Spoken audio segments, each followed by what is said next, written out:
Hello everyone, civil step के इस video में आपका स्वागत है। हम अपने स्थापना सीरीज में यूपीएससी प्रीलिम्स में पूछे गए प्रीवियस ईयर क्वेश्चंस को डिस्कस कर रहे हैं। इन क्वेश्चंस की मदद से आप चाहें तो इंडियन पॉलिटी की तैयारी काफी आसानी से कर पाएंगे, काफी सरलता से उसके कॉन्सेप्ट को समझ पाएंगे और क्वेश्चन को भी सॉल्व करने की टेक्निक सीख पाएंगे। इंडियन पॉलिटी का यह 20th लेक्चर है। अगर सारे लेक्चर को आप देख लेते हैं तो आपको काफी हेल्प होगा पॉलिटी की तैयारी करने में। आज के लेक्चर में हम प्रेसिडेंट से रिलेटेड क्वेश्चंस को डिस्कस करेंगे। इन सारे क्वेश्चंस को अगर आप क्विज फॉर्म में अटेम्प्ट करना चाहते हैं तो हमारे वेबसाइट civilstep.com पे विजिट करके अटेम्प्ट कर सकते हैं।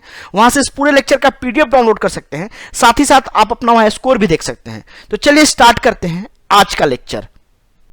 आपका पहला सवाल है, कंसीडर द फॉलोइंग स्टेटमेंट्स। पहला स्टेटमेंट है, the president shell make rules for the more convenient transaction of business of government of India and for the allocation among ministers of the said business.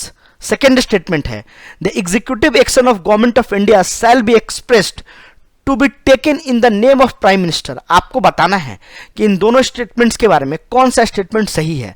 जो पहला statement है उसका मतलब यह है कि प्रेसिडेंट ऑफ इंडिया जो भी मिनिस्ट्री और गवर्नमेंट ऑफ इंडिया की बिजनेस होती है उसके लिए रूल फॉर्म कर सकते हैं कि कैसे उसे आसान और कन्वीनियंट बनाया जाए। साथ ही साथ जो मिनिस्टर को डिफरेंट बिजनेस दिए गए हैं उसके लिए वो रूल चेंज कर सकते हैं। जो सेकंड स्टेटमेंट है उसका मतलब यह है कि गवर्नमेंट ऑफ इंडिया का जो भी बिजनेस है वो प्राइम मिनिस्टर के नाम पे होता है। जो पहला स्टेटमेंट है वो बिल्कुल सही है, लेकिन जो सेकंड स्टेटमेंट है यह गलत है। गवर्नमेंट का कोई भी एग्जीक्यूटिव एक्शन प्रेसिडेंट के नाम पे होता है, ना कि प्राइम मिनिस्टर के नाम पे। तो ये आपका स्टेटमेंट गलत हो जाता है। इस तरह से आपका ऑप्शन ए करेक्ट हो जाता है, ओनली 1। ये 2014 में पूछा गया, काफी अच्छा सवाल है। इसके डिटेल को समझते हैं। कॉन्स्टिट्यूशन ऑफ इंडिया के द्वारा प्रेसिडेंट को जो भी पावर दिए गए हैं जिससे वो फंक्शन परफॉर्म करते हैं उसको डिफरेंट कैटेगरी में हम क्लासिफाई कर सकते हैं।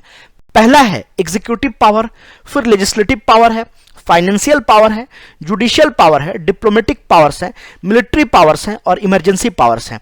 प्रेसिडेंट को दिए गए सारे पावर को हम इन सारी कैटेगरी में क्लासिफाई कर सकते हैं। जो पहला है एग्जीक्यूटिव पावर, उसके कुछ डिटेल को देखते हैं। गवर्नमेंट ऑफ इंडिया का हर एग्जीक्यूटिव एक्शन प्रेसिडेंट के नाम पे लिया जाता है, तो ये काफी महत्वपूर्ण है, इसे आपको ध्यान रखना है। इस एक्शन के एग्जीक्यूशन के लिए और इसके ऑथेंटिकेशन के लिए प्रेसिडेंट कोई भी रूल बना सकते हैं। साथ ही साथ गवर्नमेंट के डिफरेंट मिनिस्ट्रीज को जो फंक्शन दिए गए हैं उसके एग्जीक्यूशन के लिए भी, उसके बेटर ट्रांजैक्शन के लिए प्रेसिडेंट कोई भी रूल फॉर्म कर सकते हैं, तो इसे आपको ध्यान रखना है। प्राइम मिनिस्टर का अपॉइंटमेंट प्रेसिडेंट के द्वारा किया जाता है और प्राइम मिनिस्टर के रिकमेंडेशन पे अदर मिनिस्टर का अपॉइंटमेंट भी प्रेसिडेंट के द्वारा किया जाता है। ये सारे लोग प्रेसिडेंट के प्लेजर पे ऑफिस होल्ड करते हैं। ये काफी इंपॉर्टेंट स्टेटमेंट है, इसलिए आपको इसे ध्यान रखना है। अटॉर्नी जनरल को भी प्रेसिडेंट ऑफ इंडिया अपॉइंट करते हैं और वो भी प्रेसिडेंट के प्लेजर पे ऑफिस होल्ड करते हैं, तो ये भी काफी इंपॉर्टेंट स्टेटमेंट है। यूपीएससी डायरेक्ट ये स्टेटमेंट उठा करके सवाल बना सकती है। गवर्नमेंट अगर कोई लेजिस्लेशन फॉर्म कर रही है या कोई भी नया कानून ला रही है तो इससे रिलेटेड प्राइम मिनिस्टर से कोई भी इंफॉर्मेशन सीख कर सकते हैं प्रेसिडेंट, तो ये भी काफी इंपॉर्टेंट है, इसे आपको ध्यान रखना है। कुछ और एग्जीक्यूटिव फंक्शन है प्रेसिडेंट के, उसे हम देखते हैं। कंट्रोलर एंड ऑडिटर जनरल का appointment, chief election commissioner, UPSC के चेयरमैन, स्टेट के गवर्नर, इन सब का अपॉइंटमेंट प्रेसिडेंट के द्वारा किया जाता है। फाइनेंस कमीशन के मेंबर और चेयरमैन का भी अपॉइंटमेंट प्रेसिडेंट के द्वारा किया जाता है, तो ये काफी इंपॉर्टेंट है, इसे आपको ध्यान रखना है। प्रेसिडेंट अलग अलग कमीशन के चेयरमैन को भी अपॉइंट करते हैं, जैसे एससीज commission, STs commission, backward classes के लिए। और ये कमीशन के चेंजेस भी प्रेसिडेंट कर सकते हैं। अगर कुछ इसमें चेंज करना है तो भी प्रेसिडेंट को पावर है कि कुछ उसमें चेंज कर सकते हैं। इंटर स्टेट काउंसिल को भी प्रेसिडेंट अपॉइंट करते हैं ताकि सेंट्रल और स्टेट के बीच बेटर रिलेशन हो, इसके लिए। जो यूनियन टेरिटरीज है उसे भी डायरेक्टली प्रेसिडेंट एडमिनिस्टर करते हैं लेफ्टिनेंट गवर्नर की मदद से, या अगर वह किसी को अपॉइंट करते हैं उसकी मदद से। तो इन सारे चीजों को आपको ध्यान रखना है। प्रेसिडेंट के पास यह पावर है कि वो किसी भी एरिया को शेड्यूल एरिया डिक्लेयर कर सकते हैं, तो ये भी काफी इंपॉर्टेंट है, इसे आपको ध्यान रखना है। तो ये सारे प्रेसिडेंट के एग्जीक्यूटिव पावर है। किसी भी पावर से यूपीएससी स्टेटमेंट के फॉर्म में सवाल बना सकती है। प्रेसिडेंट से आपका अगला सवाल है, according to the constitution of India it is the duty of the president of India to cause to be laid before the parliament which of the following. आपको यह बताना है कि इनमें से क्या प्रेसिडेंट पार्लियामेंट के सामने रखते हैं। पहला है the recommendation of union finance commission, second है the report of public accounts committee, third है the report of controller and auditor general, fourth है the report of national commission for scheduled caste. जो पहला स्टेटमेंट है वह बिल्कुल सही है। फाइनेंस कमीशन के रिपोर्ट और रिकमेंडेशन प्रेसिडेंट पार्लियामेंट के सामने रखते हैं। लेकिन जो सेकंड स्टेटमेंट है पब्लिक अकाउंट कमेटी की रिपोर्ट, ये पार्लियामेंट की ही कमेटी होती है और प्रेसिडेंट इसे सामने नहीं रखते हैं, यह कमेटी खुद पार्लियामेंट के सामने यह लाती है। तो स्टेटमेंट गलत हो जाता है। थर्ड और फोर्थ स्टेटमेंट आपके सही हैं। अगर आपको पता था कि सेकंड स्टेटमेंट गलत है तो आप आसानी से इस क्वेश्चन को सॉल्व कर सकते थे। दो ऑप्शन आपके आसानी से एलिमिनेट हो जाते। आपके ऑप्शन बी और डी आसानी से एलिमिनेट हो जाते अगर आपको पता था कि सेकंड गलत है। फिर आपको वन और ए और सी के बारे में सोचना था। फिर अगर आपको एक भी पता होता है इन दोनों के बारे में तो आप इस क्वेश्चन को आसानी से सॉल्व कर सकते थे। तो इस तरह से एलिमिनेशन टेक्निक आपको यूपीएससी के एग्जाम में भी यूज करना है कि देखिए आप कम से कम कितने स्टेटमेंट को एलिमिनेट कर पाते हैं, जिससे आपका क्वेश्चन सॉल्व करना आसान हो जाएगा। तो इसको आपको भूलना नहीं है कि आपको हमेशा एलिमिनेशन टेक्निक यूज करनी है। इस क्वेश्चन का आंसर है सी। प्रेसिडेंट ऑफ इंडिया पार्लियामेंट के इंटीग्रल पार्ट होते हैं। इनके पास कुछ लेजिस्लेटिव पावर है, उसे डिटेल से समझते हैं। प्रेसिडेंट पार्लियामेंट को समन करते हैं, उनको प्रोवोक करते हैं और लोकसभा को डिसॉल्व करते हैं। साथ ही साथ पार्लियामेंट की ज्वाइंट सिटिंग भी प्रेसिडेंट के द्वारा ही बुलाई जाती है। प्रेसिडेंट ज्वाइंट सिटिंग को एड्रेस भी करते हैं। जब जनरल इलेक्शन के बाद पहली बार लोकसभा बनती है और ज्वाइंट सिटिंग होता है तो उसे प्रेसिडेंट एड्रेस करते हैं और हर साल फर्स्ट सेशन को प्रेसिडेंट एड्रेस करते हैं। तो इसे आपको ध्यान रखना है। साथ ही साथ ही can send message to the house of the parliament whether with respect to bill pending in the parliament और अदरवाइज। अगर पार्लियामेंट में कोई बिल पेंडिंग है किसी भी हाउस में तो दोनों हाउस को या लेटर भेज सकते हैं, मैसेज भेज सकते हैं। तो इस सबको ध्यान रखना है, ये काफी इंपॉर्टेंट है। He can appoint any member of the Lok Sabha to preside over the प्रेसिडिंग्स when the office of the both speaker and deputy speaker fall vacant. अगर लोकसभा के स्पीकर और डिप्टी स्पीकर नहीं है तो उस केस में या किसी भी मेंबर को जो हाउस है उसे चलाने के लिए स्पीकर नियुक्त कर सकते हैं। तो ये सबको ध्यान रखना है। यह राज्यसभा में 12 मेंबर नॉमिनेट करते हैं और लोकसभा में एंग्लो इंडियन कमेटी से 2 मेंबर नियुक्त कर सकते हैं। तो ये सबको ध्यान रखना है। साथ ही साथ ऑर्डिनेंस प्रेसिडेंट के द्वारा ही लाया जाता है। अगर पार्लियामेंट सेशन में नहीं है तो प्रेसिडेंट ही उसे प्रोमलगेट करते हैं। तो ये काफी इंपॉर्टेंट है। कैग, यूपीएससी और फाइनेंस कमीशन के रिपोर्ट को भी यह पार्लियामेंट के सामने रखते हैं। तो अभी यही क्वेश्चन पूछा गया था आपसे यूपीएससी के द्वारा। तो इस तरह से सवाल यूपीएससी द्वारा रिपीट भी किया जा सकता है, बिकॉज यूपीएससी अपने सवाल और कॉन्सेप्ट बार बार रिपीट करती है। हमने पहले भी देखा है, आगे भी यूपीएससी रिपीट कर सकती है। तो भी प्रेसिडेंट के लेजिस्लेटिव पावर है, इन सब पावर को आप ध्यान रखिए, काफी इंपॉर्टेंट है ये। कोई भी पावर से यूपीएससी स्टेटमेंट के फॉर्म में सवाल पूछ सकती है। आपका अगला सवाल है, Who of the following shall cause every recommendation made by the Finance Commission to be laid before each house of the Parliament? 2010 में यह पूछा गया था। मतलब यह है कि फाइनेंस कमीशन के रिकमेंडेशन को कौन पार्लियामेंट के सामने रखता है। आंसर है प्रेसिडेंट ऑफ इंडिया। इसको हमने डिस्कस कर लिया है। यूपीएससी अपने सवाल रिपीट करती है, अपने कॉन्सेप्ट रिपीट करती है। मैं आपको बार बार कहता हूं, तो जो भी प्रेसिडेंट के लेजिस्लेटिव और एग्जीक्यूटिव पावर आपने पढ़ा उसे आप ध्यान रखिए, बिकॉज कोई भी कॉन्सेप्ट से यूपीएससी सवाल आगे पूछ सकती है। इसका आंसर है ए। प्रेसिडेंट हर 5 साल पे फाइनेंस कमीशन कंस्टिट्यूट करते हैं और प्रेसिडेंट के सामने यह कमीशन रिपोर्ट सबमिट करती है। इस रिपोर्ट को प्रेसिडेंट पार्लियामेंट के सामने रखते हैं। साथ ही साथ एक एक्सप्लेनेटरी मेमोरेंडम भी रखते हैं कि इस रिकमेंडेशन पे क्या काम हुआ, क्या एक्शन लिया गया। तो काफी इंपॉर्टेंट है, इसे आपको ध्यान रखना है। आपका अगला सवाल है, Which one of the following is part of Electoral College of Election of President of India but does not form part of forum for his impeachment? आपको यह बताना है कि इनमें से कौन प्रेसिडेंट के इलेक्शन में पार्ट लेता है लेकिन प्रेसिडेंट के इंपीचमेंट में पार्ट नहीं लेता है। यह काफी पुराना सवाल है, 1996 में पूछा गया है। लोकसभा और राज्यसभा दोनों प्रेसिडेंट के इलेक्शन में भाग लेते हैं और इंपीचमेंट में भी भाग लेते हैं। स्टेट लेजिस्लेटिव काउंसिल प्रेसिडेंट के इलेक्शन में भाग नहीं लेती है, तो यह आपका ऐसे ही एलिमिनेट हो जाता है। फिर है डी, स्टेट लेजिस्लेटिव असेंबली। यह प्रेसिडेंट के इलेक्शन में तो भाग लेती है लेकिन प्रेसिडेंट के इंपीचमेंट में भाग नहीं लेती है। तो इस तरह से आपका आंसर है डी।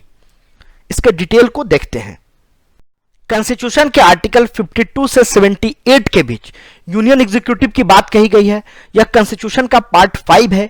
यूनियन एग्जीक्यूटिव में प्रेसिडेंट होते हैं, वाइस प्रेसिडेंट होते हैं, प्राइम मिनिस्टर होते हैं, काउंसिल ऑफ मिनिस्टर होते हैं, अटॉर्नी जनरल ऑफ इंडिया होते हैं।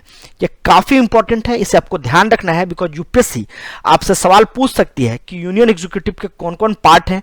इनमें से कोई 3 स्टेटमेंट में हो सकता है, 5 हो सकते हैं, या कोई और ऐसा हो सकता है जो इनका पार्ट नहीं है। तो इसे आप ध्यान रखें कि कौन कौन यूनियन एग्जीक्यूटिव का पार्ट है।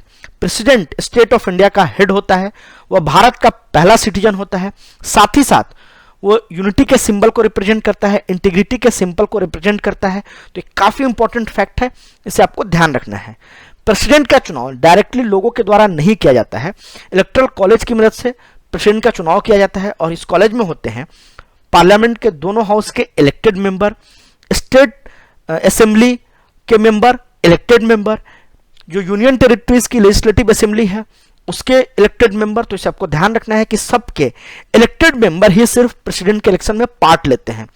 नॉमिनेटेड मेंबर हाउस के नहीं भाग लेते हैं, स्टेट लेजिस्लेटिव असेंबली के भी नॉमिनेटेड मेंबर भाग नहीं लेते हैं, साथ ही साथ लेजिस्लेटिव काउंसिल के नॉमिनेटेड और इलेक्टेड दोनों मेंबर भाग नहीं लेते हैं। तो काफी इंपॉर्टेंट है। और जो भी यूनियन टेरिटरीज की लेजिस्लेटिव असेंबली है उसके भी नॉमिनेटेड मेंबर भाग नहीं लेते हैं। तो इसे आपको ध्यान रखना है, ये काफी इंपॉर्टेंट है, इसे यूपीएससी आपको कंफ्यूज कर सकती है सवाल बना करके। साथ ही साथ अगर प्रेसिडेंट का इलेक्शन हो रहा है और किसी स्टेट की स्टेट असेंबली डिसॉल्व हो गई है, तो जो पुराने स्टेट लेजिस्लेचर होते हैं वो प्रेसिडेंट के इलेक्शन में भाग ले सकते हैं अगर इलेक्शन से पहले विधानसभा चुनाव नहीं हो रही है तो इसे भी आपको ध्यान रखना है, यह भी काफी इंपॉर्टेंट फैक्ट है। अभी हमने समझा कि प्रेसिडेंट का इलेक्शन डायरेक्टली लोगों के द्वारा नहीं होता है, एक इलेक्टोरल कॉलेज प्रेसिडेंट के इलेक्शन में भाग लेती है, लेकिन उसमें भी बहुत सारे स्टेट इन्वॉल्व हैं। तो सब में यूनिफॉर्मिटी लाने के लिए प्रेसिडेंट के इलेक्शन के लिए एक अलग सा फॉर्मूला तैयार किया गया है, जिसके बेसिस पे प्रेसिडेंट के इलेक्शन में जो भी लोग पार्टिसिपेट करते हैं उनका वोट काउंट होता है। जो भी एमएलए इसमें पार्टिसिपेट करते हैं उनका वोट ऐसे काउंट होता है कि उस स्टेट का टोटल पॉपुलेशन लिया जाता है और उस स्टेट में जितने भी इलेक्टेड स्टेट लेजिस्लेटिव असेंबली के मेंबर हैं उनसे डिवाइड किया जाता है और फिर 1000 से डिवाइड किया जाता है। इसके बाद जो भी वोट आते हैं वो उस स्टेट के वोट होते हैं। तो इसे आपको ध्यान रखना है, काफी इंपॉर्टेंट है ये। मेंबर ऑफ पार्लियामेंट जो प्रेसिडेंट के इलेक्शन में भाग लेते हैं उनके भी वोट के कैलकुलेशन का एक मेथड है, उसे समझते हैं। जो भी स्टेट के द्वारा एमएलएस के द्वारा वोट किया गया है उन सब का वोट ऐड किया जाता है और उससे total elected member of parliament से डिवाइड किया जाता है। फिर पर एमपी का वोट यहां से आता है, मतलब जितने भी स्टेट हैं भारत में उन सब के एमएलए के वोट को ऐड कर दिया जाता है पहले वाले फॉर्मूले से और उसे total number of member of parliament से डिवाइड किया जाता है, जिससे एमपी की वोट की वैल्यू आती है। तो इसे आप ध्यान रख सकते हैं। यहां राज्यसभा और लोकसभा में अलग अलग काउंटिंग नहीं होती है, एमपी के वोट की वैल्यू एक ही होती है, आइदर वो राज्यसभा से है या लोकसभा से है। तो इसे भी आपको ध्यान रखना है, यह काफी इंपॉर्टेंट है। प्रेसिडेंट के इलेक्शन में system of proportional representation follow किया जाता है और सिंगल ट्रांसफरेबल वोट का जो मीन्स है वो फॉलो किया जाता है। इसमें सेक्रेट बैलेट यूज किया जाता है। इसमें जो एमपी और एमएलए वोट देते हैं पता नहीं होता है कि वो किसे वोट दे रहे हैं। तो ये काफी इंपॉर्टेंट है, इसे आपको ध्यान रखना है।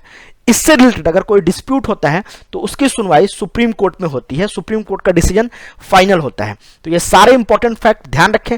यूपीएससी आपसे पूछ सकती है कि क्या इलेक्शन कमीशन प्रेसिडेंट के इलेक्शन की सुनवाई करता है कोई भी डिस्प्यूट से रिलेटेड? नहीं, फाइनल हियरिंग सुप्रीम कोर्ट में होती है, लेकिन इन सारे इलेक्शन को ऑर्गेनाइज करने की जिम्मेदारी इलेक्शन कमीशन के पास है। तो ये सारे फैक्ट काफी इंपॉर्टेंट है आपके प्रीलिम्स के पॉइंट ऑफ व्यू से, इसे आपको ध्यान रखना है। अभी जो हमने डिस्कस किया इसी पे यूपीएससी ने 2003 में एक सवाल पूछा है, इसे आप अटेम्प्ट कीजिए। Consider the following statements. पहला स्टेटमेंट है in the electoral college of presidential election in India. पहला स्टेटमेंट है the value of vote of elected member of legislative assembly equals state population divided by number of elected MLAs of state into 100।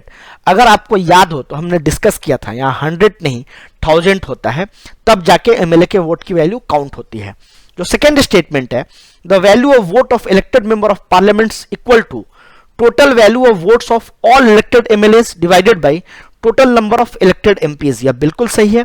जो भी सारे states होते हैं उनके MLA के vote की वैल्यू को ऐड कर दिया जाता है और उससे total number of elected MP से डिवाइड किया जाता है, जिससे एमपी के वोट की वैल्यू आती है। तो ये दोनों स्टेटमेंट में पहला गलत है और सेकंड सही है। इस तरह से आपका आंसर हो जाता है बी। तो अभी जो हमने पढ़ा इसी पे यूपीएससी ने सवाल पूछा है। मैं आपको बार बार कहता हूं कि यूपीएससी अपने कॉन्सेप्ट को रिपीट करती है, इसलिए इन सारे कॉन्सेप्ट को आपको ध्यान रखना है, बिकॉज यूपीएससी 2019 के प्रीलिम्स में भी इसे रिपीट कर सकती है। यूपीएससी के कॉन्सेप्ट रिपीटेशन का एग्जाम्पल आप इस क्वेश्चन से देख सकते हैं। 2018 में यह सवाल पूछा गया है with reference to the election of the president of India consider the following statements. पहला है the value of vote of each MLA varies from state to state, मतलब यह है कि हर स्टेट में एमएलए की वोट की वैल्यू चेंज हो जाती है, जो कि सही भी है, हमने देखा था, बिकॉज उसी स्टेट के पॉपुलेशन से उसी स्टेट के इलेक्टेड एमएलए से डिवाइड करना पड़ता है और 1000 से डिवाइड करना पड़ता है। तो हर स्टेट का पॉपुलेशन अलग होगा और हर स्टेट के जो एमएलएज हैं उनका भी नंबर अलग होगा इलेक्टेड एमएलएज का, तो जिस कारण से हर स्टेट की वैल्यू अलग हो जाएगी। तो पहला स्टेटमेंट आपका सही है। जो सेकंड स्टेटमेंट है the value of vote of MPs of Lok Sabha is more than the value of vote of MPs of the Rajya Sabha, यह गलत है। हमने देखा था जो सेकंड फॉर्मूला था एमपी के कैलकुलेशन में, उसमें राज्यसभा और लोकसभा के लिए अलग अलग फॉर्मूला नहीं थे, टोटल इलेक्टेड एमपीज से डिवाइड किया जा रहा था। इसका मतलब यह है कि लोकसभा और राज्यसभा के एमपीज की वोट की वैल्यू इक्वल है, तो ये स्टेटमेंट आपका गलत हो जाता है। इस तरह से आपका आंसर होता है ओनली ए। ये 2018 में पूछा गया। आप देखिए कि ये पुराने कॉन्सेप्ट को कैसे यूपीएससी ने रिपीट किया, तो आगे भी यह रिपीट किया जा सकता है यूपीएससी के द्वारा, तो सारे कॉन्सेप्ट को आपको ध्यान रखने हैं। आपका अगला सवाल है consider the following statements in respect to financial emergency under article 360 of the constitution of India। आपका पहला स्टेटमेंट है the proclamation of financial emergency issued shall ceases to operate at the expiration of 2 months unless before the expiration of 2 months unless before the expiration of that period it has been approved by resolution of both the houses of the parliament। यह बहुत बड़ा statement है। UPSC ऐसे statement सिर्फ और सिर्फ confuse करने के लिए देती है। इसका मतलब सिंपल है कि अगर फाइनेंशियल इमरजेंसी लगती है तो उसे दोनों हाउस के पार्लियामेंट के दोनों हाउस से अप्रूव कराना 2 मंथ के अंदर जरूरी होता है, बस इसका मतलब यही है। लेकिन इस स्टेटमेंट को यूपीएससी ने बड़ा बना दिया है आपको कंफ्यूज करने के लिए और डराने के लिए। आपको डरने की बिल्कुल जरूरत नहीं है। तो जो पहला स्टेटमेंट है यह बिल्कुल सही है। जो सेकेंड स्टेटमेंट है if any proclamation of financial emergency is in operation it is competent for the president to issue direction for the reduction of salaries and allowances of all any class of persons serving in connection with the affair of union but excluding judges of supreme court and high court। मतलब यह है कि अगर financial emergency चल रही हो तो president salaries cut करने का परमिशन दे सकते हैं एक्सेप्ट सुप्रीम कोर्ट और हाई कोर्ट के जजेज के केसेस में। यह गलत है। सुप्रीम कोर्ट और हाई कोर्ट के जजेज की भी सैलरी कट की जा सकती है फाइनेंशियल इमरजेंसी के केस में, तो यह स्टेटमेंट आपका गलत हो जाता है। यह भी काफी बड़ा स्टेटमेंट था, इसका मतलब बहुत छोटा है। तो जब भी आप एग्जाम में बड़े स्टेटमेंट देखें आप डरे नहीं, बिकॉज यूपीएससी बड़े स्टेटमेंट सिर्फ और सिर्फ कंफ्यूज करने के लिए देती है। उसका मतलब बहुत आसान होता है और बहुत छोटा होता है। तो आप आराम से उस स्टेटमेंट को पढ़ें और समझें और क्वेश्चन को सॉल्व करें। तो इसका आंसर है ओनली 1A। फाइनेंशियल इमरजेंसी के डिटेल को समझ लेते हैं।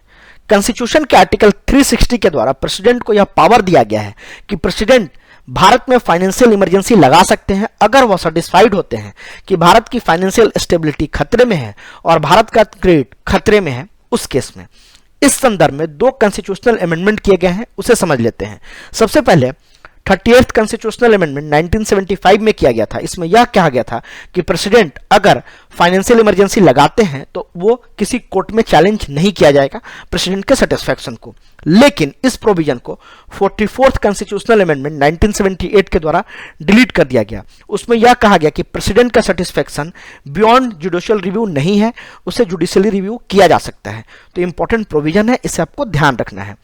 फाइनेंशियल इमरजेंसी जब लगती है तो दोनों हाउस के द्वारा उसे 2 महीने के अंदर अप्रूव करना जरूरी होता है, अदरवाइज फाइनेंशियल इमरजेंसी नहीं चल पाती है। तो यह जरूरी है कि पार्लियामेंट के दोनों हाउस उसे 2 महीने के अंदर अप्रूव करें। अगर लोकसभा डिसॉल्व है फाइनेंशियल इमरजेंसी के समय तो उस केस में लोकसभा जब रिकंस्टिट्यूट होकर आती है तो उसके 30 दिन के अंदर फाइनेंशियल इमरजेंसी को अप्रूव करना जरूरी होता है, नहीं तो फाइनेंशियल इमरजेंसी खत्म हो जाती है अगर इन बिटवीन राज्यसभा उसे अप्रूव कर चुकी होती है तब। तो ये काफी इंपॉर्टेंट प्रोविजन है, इसे आपको ध्यान रखना है। अगर दोनों हाउसेज ने फाइनेंशियल इमरजेंसी अप्रूव कर दिया तो उसके बाद उसे फिर से अप्रूवल लेने की जरूरत नहीं पड़ती है, वह इंडेफिनिट टाइम तक कंटिन्यू हो सकती है। तो ये काफी इंपॉर्टेंट प्रोविजन है, इसे आपको ध्यान रखना है। और फाइनेंशियल इमरजेंसी दोनों हाउस के द्वारा सिंपल मेजोरिटी से अप्रूव किया जाता है, मतलब जितने भी मेंबर प्रेजेंट होते हैं और वोटिंग होते हैं उसमें मेजोरिटी खोजनी पड़ती है, उसमें मेजोरिटी लानी पड़ती है, तभी फाइनेंशियल इमरजेंसी चल पाएगी। फाइनेंशियल इमरजेंसी को किसी भी टाइम प्रेसिडेंट के द्वारा हटाया जा सकता है, रिवोक किया जा सकता है। इसके लिए पार्लियामेंट के अप्रूवल नहीं चाहिए। तो ये काफी इंपॉर्टेंट फैक्ट्स हैं, कहीं से भी यूपीएससी सवाल बना सकती है। अब देखते हैं कि फाइनेंशियल इमरजेंसी के क्या क्या इंपैक्ट पड़ते हैं।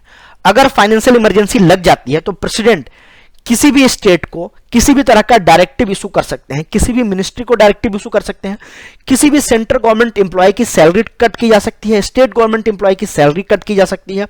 इसमें जजेज, सुप्रीम कोर्ट और हाई कोर्ट दोनों को भी नहीं छोड़ा गया है, वो भी इंक्लूडेड है, उनकी भी सैलरी कट की जा सकती है। काफी इंपॉर्टेंट है, इसे आपको ध्यान रखना है। जो भी मनी बिल और फाइनेंशियल बिल होते हैं प्रेसिडेंट उसे रिजर्व करके रख सकते हैं। जनरल केसेस में प्रेसिडेंट मनी बिल को नहीं रोक सकते हैं, लेकिन इस केस में प्रेसिडेंट चाहे तो मनी बिल को रोक सकते हैं। तो एक काफी इंपॉर्टेंट प्रोविजन है कॉन्स्टिट्यूशन में, इसे आपको ध्यान रखना है, कभी भी सवाल पूछा जा सकता है।